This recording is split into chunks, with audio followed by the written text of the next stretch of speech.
Ian, so you talk about needing to maintain the quality of your pastures and talking about animal damage. Can you give me an example? Or Sure. I mean, we've got big old green pasture here, but we get all kinds of really good gopher activity each year. We've got, kind of softer ground. They love to dig through it. Like here. Right.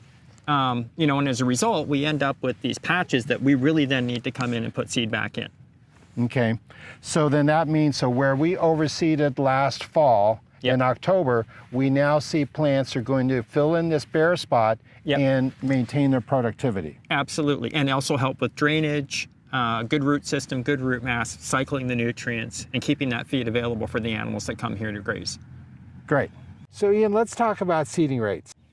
So Jerome, each year, we come in the fall or the spring when we're doing seeding, and I say, I see dirt. I don't want to see dirt. There's not enough seed out here. We need to get this kind of growth right as soon as we come into the spring, heavy, thick biomass with good quality. What am I missing?